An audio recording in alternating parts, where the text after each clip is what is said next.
नमस्कार, तुम्ही बघत आहात एके एज्युकेटर. या व्हिडिओमध्ये आपण शिकणार आहोत टेन्स. तर या व्हिडिओमध्ये आपण सोप्या भाषेत टेन्स समजून घेऊ.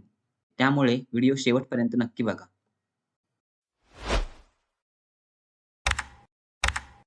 टेन्स शिकण्याआधी आपण काही महत्त्वाच्या गोष्टी समजून घेऊ. स्ट्रक्चर ऑफ सेंटेन्स म्हणजे वाक्यरचना, 2 फॉर्म्स ऑफ वर्ब म्हणजे क्रियापदांची रूपे आणि 3 ग्रॅमॅटिकल पर्सन म्हणजे पुरुषवाचक सर्वनाम. सेंटेन्स स्ट्रक्चर वाक्यरचना. वाक्य हे 3 मूळ घटकांनी बनलेलं असतं. पहिलं म्हणजे सब्जेक्ट, जो क्रिया करतो त्याला आपण कर्ता म्हणतो. वर्ब जे क्रिया दर्शवते त्याला आपण क्रियापद म्हणतो आणि ऑब्जेक्ट ज्याच्या संबंधी क्रिया केली जाते त्याला आपण मराठीत कर्म असे म्हणतो. आपण एका उदाहरणाच्या माध्यमातून हे समजून घेऊ. मी आंबा खातो. यामध्ये मी हा सब्जेक्ट आहे कारण याने क्रिया केलेली आहे. आंबा याच्यावर क्रिया झालेली आहे म्हणून हा ऑब्जेक्ट आणि खातो म्हणजे ही खाण्याची क्रिया आहे म्हणजे हे वर्ब आहे. म्हणजे क्रम असा आहे की सब्जेक्ट, ऑब्जेक्ट आणि वर्ब. पण इंग्रजीत असा क्रम नसतो. इंग्रजी वाक्य जर बघितलं आपण तर आय ईट मँगो. आय हा सब्जेक्ट आहे, ईट हे वर्ब आहे आणि मँगो हा ऑब्जेक्ट आहे. म्हणजे इथे क्रम असा आहे की subject plus verb plus object आणि हाच क्रम आपल्याला महत्त्वाचा आहे. Subject plus verb plus object. दुसरी गोष्ट आहे की फॉर्म्स ऑफ वर्ब म्हणजे क्रियापदांची रूपं. क्रियापदाची एकूण 3 रूपं असतात. एक बेस फॉर्म, दुसरा पास्ट फॉर्म आणि तिसरा पास्ट पार्टिसिपल. आपण एका उदाहरणातून हे समजून घेऊ. ईट म्हणजे खाणे. यामध्ये ईट हा बेस फॉर्म आहे. एट पास्ट फॉर्म, इटन हा पास्ट पार्टिसिपल. ईटला आपण V1 म्हणू, एटला आपण V2 म्हणू, इटनला V3. म्हणजेच क्रियापदाची पहिलं, दुसरं आणि तिसरं रूप. क्रियापदाचे आणखीन एक रूप असते ते म्हणजे प्रेझेंट पार्टिसिपल. त्यामध्ये क्रियापदाला आयएनजी हा प्रत्यय लागतो. व्हर्ब आयएनजी. ईटला आयएनजी लागल्यावर इटिंग झालं. ह्याला आपण व्हीआयएनजी असं म्हणू. तिसरी गोष्ट म्हणजे ग्रॅमॅटिकल पर्सन, पुरुषवाचक सर्वनाम. याचे 3 प्रकार पडतात. एक फर्स्ट पर्सन म्हणजे प्रथम पुरुष. आपल्या स्वतःसाठी वापरली जाणारी सर्वनामे ही यात येतात. दुसरा सेकंड पर्सन म्हणजे द्वितीय पुरुष. आपल्या समोरील व्यक्ती जिच्याशी आपण बोलत असतो किंवा संवाद साधत असतो, त्याच्यासाठी वापरली जाणारी सर्वनामे ही यात येतात. आणि तिसरा आहे थर्ड पर्सन म्हणजे तृतीय पुरुष. वरील दोन्ही व्यतिरिक्त तिसऱ्या व्यक्तीसाठी किंवा वस्तूसाठी किंवा इतर कोणत्याही गोष्टीसाठी वापरली जाणारी सर्वनामे ही यात येतात. ही सर्वनामे एकवचन व अनेक वचनात असतात. फर्स्ट पर्सनमध्ये म्हणजे आपण स्वतःसाठी आय हे सर्वनाम वापरतो. आय म्हणजे मी आणि आपण जर ग्रुपमध्ये असू, तर आपण वी असं वापरतो. स्वतःसाठीच असतं, पण आपण एकटे नसतो, तेव्हा आपण वी असं वापरतो. सेकंड पर्सनमध्ये एकवचनात आपण यू वापरतो आणि अनेक वचनात सुद्धा आपण यूज वापरतो. थर्ड पर्सनमध्ये एकवचनात आपण ही, शी, इट म्हणजे तो, ती आणि ते ही सर्वनामे आपण वापरतो. आणि अनेक वचनात आपण दे म्हणजे ते हे सर्वनाम वापरतो. ही सर्वनामे आपण बऱ्याचदा दूरच्या व्यक्तीसाठी वापरतो किंवा दूरच्या वस्तूंसाठी वापरतो आणि म्हणूनच ती थर्ड पर्सनमध्ये येतात. थर्ड पर्सनमध्ये नावं सुद्धा असू शकतात. जसं की अर्जुन, गीता, सन, मून, ट्री, टीचर, यूट्यूब यासारखी नावं सुद्धा थर्ड पर्सनमध्ये येतात. अनेक वचनात सुद्धा अशी नावं असू शकतात. आता आपण टेन्स समजून घेऊ. टेन्स. टेन्स म्हणजे काळ. यामध्ये आपल्याला कोणती घटना कधी घडली हे कळते. याचे 3 प्रकार पडतात. एक प्रेझेंट टेन्स म्हणजे चालू असणारा काळ. 2 पास्ट टेन्स म्हणजे भूतकाळ म्हणजेच होऊन गेलेला काळ आणि 3 फ्युचर टेन्स म्हणजे भविष्यकाळ म्हणजे येणारा काळ किंवा भविष्यातला काळ. आणि या तिन्हींचे प्रत्येकी 4-4 प्रकार पडतात. म्हणजे प्रत्येक काळाचे 4 प्रकार. सिंपल टेन्स म्हणजे साधा काळ.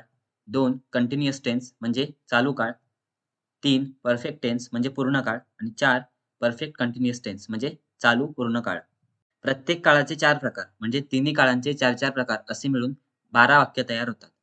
प्रेझेंट टेन्समध्ये simple present tense, present continuous tense, present perfect tense, present perfect continuous tense अशी 4 वाक्य तयार होतात.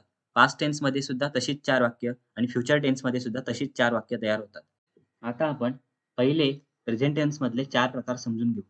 पहिला प्रकार आहे प्रेझेंट टेन्समधला तो म्हणजे सिंपल प्रेझेंट टेन्स म्हणजे साधा वर्तमान काळ.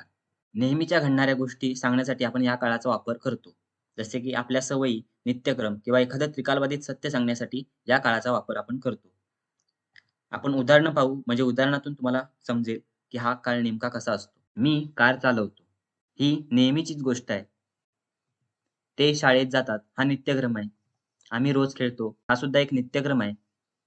मी सकाळी लवकर उठतो ही सवय आहे. पृथ्वी सूर्याभोवती गोल फिरते हे एक त्रिकालबाधित सत्य आहे. म्हणजे ते कधी बदलत नाही. राम आंबा खातो, ती टीव्ही पाहते, अशी वाक्य ही या काळात येतात. आता आपण बघूया की ही वाक्य कशी लिहितात. ही वाक्य लिहिताना subject plus V1 plus object म्हणजे सुरुवातीला सब्जेक्ट नंतर V1 म्हणजे क्रियापदाचं पहिलं रूप आणि नंतर ऑब्जेक्ट. मी कार चालवतो. I drive a car. ते शाळेत जातात. They go to school. आम्ही रोज खेळतो. We play every day. मी सकाळी लवकर उठतो. I wake up early in the morning. पण यामध्ये एक नियम आहे.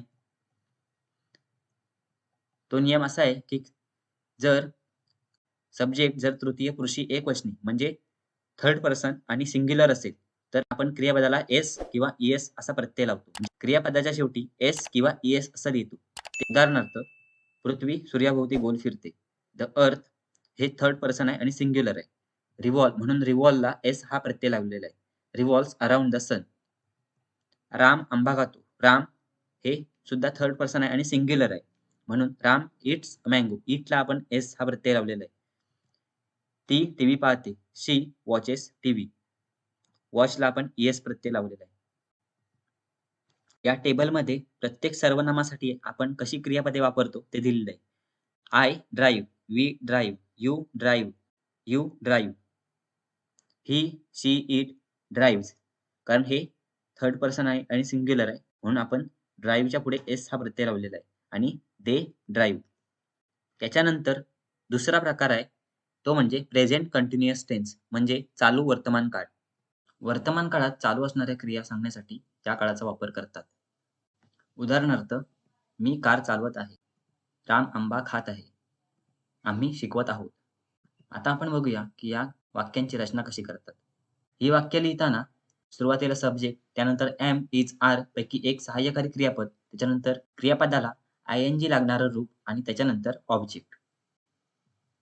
मी कार चालवत आहे. I am driving a car. Ram आंबा खात आहे. Ram is eating a mango. आम्ही शिकवत आहोत. We are teaching. या टेबलमध्ये कोणत्या सर्वनामासाठी कोणतं सहाय्यकारी क्रियापद वापरतात ते दिलेलं आहे. आता आपण बघूया तिसरा प्रकार, तो म्हणजे प्रेझेंट परफेक्ट टेन्स म्हणजेच पूर्ण वर्तमान काळ. वर्तमान काळात एखादी क्रिया पूर्ण झाली हे सांगण्यासाठी हा काळ वापरतात किंवा एखादी क्रिया आपण केलेली आहे हे सांगण्यासाठी या काळाचा वापर करतात. एखादी क्रिया होऊन गेलेली असते, पण त्या क्रियेचं वर्तमान काळात खूप महत्त्व असतं, तेव्हा सुद्धा आपण हा काळ वापरतो. त्यामुळे हा काळ थोडा भूतकाळासारखा वाटतो, पण हा भूतकाळ नसून वर्तमान काळाचाच प्रकार आहे. आपण याची उदाहरणं बघू. मी कार चालवली आहे. रामने आंबा खाल्ला आहे. आम्ही मॅच जिंकलो आहोत. त्याने बाईक खरेदी केली आहे. ही वाक्य लिहिताना सुरुवातीला सब्जेक्ट, त्याच्यानंतर हॅव किंवा हॅज, त्यानंतर क्रियापदाचे तिसरे रूप व त्यानंतर ऑब्जेक्ट. मी कार चालवली आहे. I have driven a car. रामने आंबा खाल्ला आहे. थर्ड पर्सन सिंग्युलरसाठी म्हणजे तृतीय पुरुषी एकवचनासाठी हॅजचा वापर करतात. बाकी सर्वांसाठी हॅवचा वापर करतात. रामने आंबा खाल्ला आहे. Ram has eaten a mango. आम्ही मॅच जिंकलो आहोत. We have won the match. त्याने बाईक खरेदी केली आहे. He has bought a bike. चौथा जो प्रकार आहे तो म्हणजे प्रेझेंट परफेक्ट कंटिन्युअस टेन्स चालू पूर्ण वर्तमान काळ. काही क्रिया भूतकाळात चालू झालेल्या असतात आणि त्या वर्तमान काळापर्यंत सतत चालू असतात. अशा क्रियांसाठी हा काळ वापरतात. मराठी व्याकरणात हा प्रकार नसतो. मी कार चालवत आलेलो आहे. मी शाळेत जात आलेलो आहे. आम्ही 10 वर्षापासून इंग्रजी शिकत आलो आहोत. म्हणजे क्रिया 10 वर्षापूर्वी सुरू झाली आणि अजूनही चालू आहे. ते 4 वाजल्यापासून खेळत आहेत. आपल्याला जेव्हा सांगायचं असतं, की ही क्रिया खूप वेळापासून चालू आहे, तेव्हा आपण ह्या काळाचा वापर करतो. इंग्रजीमध्ये लिहिताना सुरुवातीला सब्जेक्ट, त्यानंतर हॅव किंवा हॅज, त्यानंतर बीन, त्यानंतर क्रियापदाला आयएनजी असणारं रूप आणि त्यानंतर ऑब्जेक्ट. मी कार चालवत आलेलो आहे. I have been driving a car. मी शाळेत जात आलेलो आहे. I have been going to school. ते 4 वाजल्यापासून खेळत आहेत. They have been playing since 4 o'clock. आम्ही 10 वर्षापासून इंग्रजी शिकत आलो आहोत. We have been learning English for 10 years. या वाक्यांमध्ये सिन्स किंवा फॉरचा वापर केला जातो. सिन्सचा वापर क्रिया कधी सुरू झाली हे सांगण्यासाठी केला जातो आणि फॉरचा वापर क्रिया किती वेळ चालू आहे हे सांगण्यासाठी केला जातो. तिसऱ्या वाक्यामध्ये क्रिया ही 4 वाजल्यापासून चालू आहे हे सांगण्यासाठी सिन्सचा वापर केला आहे. चौथ्या वाक्यामध्ये 10 वर्षापासून इंग्रजी शिकत आलो आहोत असं आहे. म्हणून इथे फॉर 10 इयर्स असं लिहिलेलं आहे. इथे क्रिया कधीपासून सुरू झाली हे सांगितलेले नाही, तर क्रिया किती वेळ चालू आहे हे सांगितलेलं आहे. वर्तमान काळाचे 4ही प्रकार झालेले आहेत. आता आपण भूतकाळाचे 4 प्रकार बघूया. पहिला आहे सिंपल पास्ट टेन्स म्हणजे साधा भूतकाळ. एखादी क्रिया भूतकाळात घडली हे सांगण्यासाठी हा काळ वापरतात. मी कार चालवली. त्याने एक साप पाहिला. मंदारने आंबा खाल्ला. इंग्रजीमध्ये लिहिताना सुरुवातीला सब्जेक्ट, त्यानंतर क्रियापदाचे दुसरे रूप आणि त्यानंतर ऑब्जेक्ट. मी कार चालवली. I drove a car. त्याने एक साप पाहिला. He saw a snake. मंदारने आंबा खाल्ला. Mandar ate a mango. भूतकाळातला दुसरा प्रकार आहे तो म्हणजे पास्ट कंटिन्युअस टेन्स. वर्तमान काळात आपण कंटिन्युअस टेन्स पाहिला त्याप्रमाणेच हा प्रकार आहे, फक्त यामध्ये क्रिया ही भूतकाळात चालू असते. एखादी क्रिया भूतकाळात चालू होती हे सांगण्यासाठी हा काळ वापरतात. उदाहरणार्थ, मी कार चालवत होतो. तो शाळेत जात होता. आम्ही खात होतो. ही वाक्य इंग्रजीत लिहिताना सुरुवातीला सब्जेक्ट, त्यानंतर वॉज किंवा वेअर, त्यानंतर VING, त्यानंतर ऑब्जेक्ट. मी कार चालवत होतो. I was driving a car. तो शाळेत जात होता. He was going to school. आम्ही खात होतो. We were eating. या वाक्यांमध्ये एकवचनासाठी वॉज वापरतात आणि अनेक वचनासाठी वेअर वापरतात. तिसरा प्रकार पूर्ण काळ. पास्ट परफेक्ट टेन्स म्हणजे पूर्ण भूतकाळ. भूतकाळात एखादी क्रिया पूर्ण झाली होती हे सांगण्यासाठी हा काळ वापरतात. मी कार चालवली होती. रामने आंबा खाल्ला होता. तानाजींनी दोर कापला होता. अशा प्रकारे भूतकाळात क्रिया पूर्ण झालेल्या असतात. इंग्रजीमध्ये लिहिताना सुरुवातीला सब्जेक्ट, त्यानंतर हॅड, त्यानंतर क्रियापदाचे तिसरे रूप, त्यानंतर ऑब्जेक्ट. मी कार चालवली होती. I had driven a car. रामने आंबा खाल्ला होता. Ram had eaten a mango. तानाजींनी दोर कापला होता. Tanaji had cut the rope. चौथा प्रकार परफेक्ट कंटिन्युअस टेन्स. ज्या क्रिया थोड्या काळासाठी चालू असतात त्या कंटिन्युअस टेन्समध्ये सांगितल्या जातात आणि ज्या क्रिया सतत चालू असतात, दीर्घकाळ चालू असतात, त्यांना परफेक्ट कंटिन्युअस टेन्समध्ये सांगितल्या जातात. पास्ट परफेक्ट कंटिन्युअस टेन्स म्हणजे चालू पूर्ण भूतकाळ. प्रेझेंट परफेक्ट कंटिन्युअस टेन्समध्ये आपण असं बघितलं होतं, की क्रिया ही भूतकाळात चालू झालेली असते आणि सतत चालू असून ती वर्तमान काळापर्यंत चालू असते.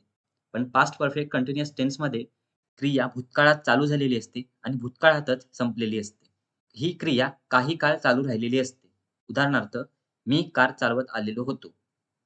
इंग्रज भारतावर 150 वर्ष राज्य करत होते. शेतकरी सकाळपासून शेतात काम करत होते. म्हणजे क्रिया बराच काळ चालू होती आणि त्यानंतर क्रिया थांबली. मराठी व्याकरणात चालू पूर्ण काळ नसतो. मराठीत हा काळ चालू काळासारखाच वापरला जातो.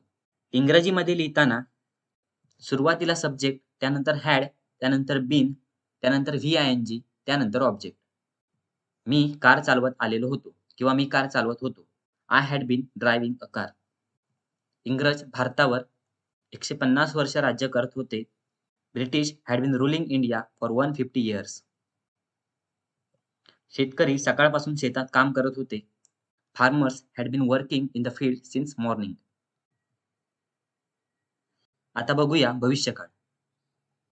भविष्यकाळाचा पहिला प्रकार सिंपल फ्युचर टेन्स म्हणजे साधा भविष्यकाळ. एखादी क्रिया भविष्यकाळात केव्हा तरी होईल हे सांगण्यासाठी हा काळ वापरतात. उदाहरणार्थ, मी कार चालवेन. ते मॅच जिंकतील. राम आंबा खाईल. इंग्रजीमध्ये लिहिताना सुरुवातीला सब्जेक्ट, त्यानंतर शाल किंवा विल, त्यानंतर क्रियापदाचे पहिले रूप, त्यानंतर ऑब्जेक्ट. मी कार चालवेन. I shall drive a car. ते मॅच जिंकतील. They will win the match. राम आंबा खाईल. Ram will eat a mango. इथे आय आणि बी साठी शालचा वापर केलेला आहे, पण बोलताना विलचा वापर केलेला दिसून येतो. त्यामुळे बोलताना आपण विलचा वापर करू शकतो. दुसरा प्रकार आहे तो म्हणजे फ्युचर कंटिन्युअस टेन्स, चालू भविष्यकाळ. भविष्यकाळात एखादी क्रिया चालू असेल हे सांगण्यासाठी हा काळ वापरतात. उदाहरणार्थ, मी कार चालवत असेन. ते टीव्ही बघत असतील. राम आंबा खात असेल. इंग्रजीमध्ये लिहिताना सुरुवातीला सब्जेक्ट, त्यानंतर शाल किंवा विल, त्यानंतर बी, त्यानंतर व्ही-आय-एन-जी, त्यानंतर ऑब्जेक्ट. मी कार चालवत असेन. I shall be driving a car. ते टीव्ही बघत असतील. They will be watching TV. Ram आंबा खात असेल. Ram will be eating a mango. तिसरा प्रकार फ्युचर परफेक्ट टेन्स, पूर्ण भविष्यकाळ. भविष्यकाळात एखादी क्रिया पूर्ण झाली असेल हे सांगण्यासाठी हा काळ वापरतात. उदाहरणार्थ, मी कार चालवली असेल. रामने आंबा खाल्लेला असेल. शिवाजी महाराजांनी किल्ला जिंकलेला असेल. मी उद्या माझा गृहपाठ पूर्ण केलेला असेल. यामध्ये भविष्यकाळात एखादी क्रिया पूर्ण होईल हे सांगितलं जातं. इंग्रजीमध्ये लिहिताना सुरुवातीला सब्जेक्ट, त्यानंतर शाल किंवा विल, त्यानंतर हॅव, त्यानंतर क्रियापदाचे तिसरे रूप आणि त्यानंतर ऑब्जेक्ट. मी कार चालवली असेल. I shall have driven a car. रामने आंबा खाल्लेला असेल. Ram will have eaten a mango. Shivaji महाराजांनी किल्ला जिंकलेला असेल. Shivaji Maharaj will have won the fort. मी उद्या माझा गृहपाठ पूर्ण केलेला असेल. Tomorrow I shall have completed my homework. चौथा प्रकार आहे तो म्हणजे फ्युचर परफेक्ट कंटिन्युअस टेन्स, म्हणजे चालू पूर्ण भविष्यकाळ. जेव्हा एखादी क्रिया भविष्यकाळात चालू होणार असते आणि काही काळ चालू राहणार असते, ते सांगण्यासाठी हा काळ वापरतात. उदाहरणार्थ, मी कार चालवत असेन किंवा कार चालवत राहीन. तो 6 वर्षे तबला शिकत असेल. आम्ही प्रवास करत असू. इंग्रजीमध्ये लिहिताना सुरुवातीला सब्जेक्ट, त्यानंतर शाल किंवा विल, त्यानंतर हॅव, त्यानंतर बीन, त्यानंतर व्ही-आय-एन-जी, त्यानंतर ऑब्जेक्ट. मी कार चालवत असेन किंवा कार चालवत राहीन. I shall have been driving a car. तो 6 वर्षे तबला शिकत असेल. He will have been learning tabla for 6 years. आम्ही प्रवास करत असू. We shall have been travelling. यामध्ये शाल विल नंतर हॅवचाच वापर केला जातो. यामध्ये एक वाक्य तुम्ही सगळ्या प्रकारात बघू शकता. प्रत्येक काळात, प्रत्येक प्रकारात क्रियापदामध्ये आणि सहाय्यकारी क्रियापदामध्ये कसे बदल होतात, यामध्ये आपण निरीक्षण करू शकतो. यामध्ये जर तुम्ही बघितलंत, क्रियापदाचं पहिलं रूप हे सिंपल प्रेझेंट आणि सिंपल फ्युचर यामध्ये वापरलेलं दिसतं. क्रियापदाचं दुसरं रूप सिंपल पास्टमध्ये दिसतं. क्रियापदाचं तिसरं रूप हे प्रत्येक काळाच्या परफेक्ट टेन्समध्ये वापरलेलं आहे. क्रियापदाला व्ही-आय-एन-जी लागणारं रूप कंटिन्युअस टेन्समध्ये आणि परफेक्ट कंटिन्युअस टेन्समध्ये वापरलेलं दिसतं. भूतकाळात सुद्धा आणि भविष्यकाळात सुद्धा. या वाक्यांमध्ये जी सहाय्यकारी क्रियापद वापरलेली आहेत, ती फक्त आय या सर्वनामासाठी आहेत. आपण थोडक्यात बघूया की कोणत्या सर्वनामासाठी कोणती सहाय्यकारी क्रियापदे वापरली जातात. आय साठी वर्तमान काळात एम आणि हॅवचा वापर केला जातो. भूतकाळात वॉज आणि हॅडचा वापर केलेला दिसून येतो आणि भविष्यकाळात शालचा वापर केलेला दिसतो. त्याचप्रमाणे इतर सर्वनामानुसार वेगवेगळी सहाय्यकारी क्रियापदे वापरली जातात. टेन्सचे निगेटिव्ह म्हणजे नकारार्थी वाक्य करताना त्यामध्ये नॉट शब्दाचा वापर केला जातो. I don't drive a car. I drive car म्हणजे मी कार चालवतो आणि आय डोंट ड्राईव्ह कार म्हणजे मी कार चालवत नाही. नॉट हा शब्द सहाय्यकारी क्रियापदासमोर वापरतात, पण या वाक्यामध्ये सहाय्यकारी क्रियापद नसल्यामुळे डू हे सहाय्यकारी क्रियापद म्हणून वापरलं जातं. कर्ता जर तृतीय पुरुषी आणि एकवचनी असेल तर डजचा वापर केला जातो. दुसरं वाक्य, I am not driving a car. I have not driven a car. I have not been driving a car. I didn't drive a car. या वाक्यामध्ये सुद्धा सहाय्यकारी क्रियापद नसल्यामुळे इथे डिडचा वापर केलेला आहे. I was not driving a car. I had not driven a car. I had not been driving a car. I shall not drive a car. I shall not be driving a car. I shall not have driven a car. I shall not have been driving a car. अशा प्रकारे टेन्सची negative वाक्य तयार होतात. Tense इथे संपलेला आहे. Video शेवटपर्यंत बघितल्याबद्दल thank you. तुम्हाला व्हिडिओ कसा वाटला ते कमेंटमध्ये नक्की कळवा. आवडला असेल तर नक्की लाईक करा आणि असेच नवनवीन व्हिडिओ बघण्यासाठी चॅनेलला सबस्क्राईब करा.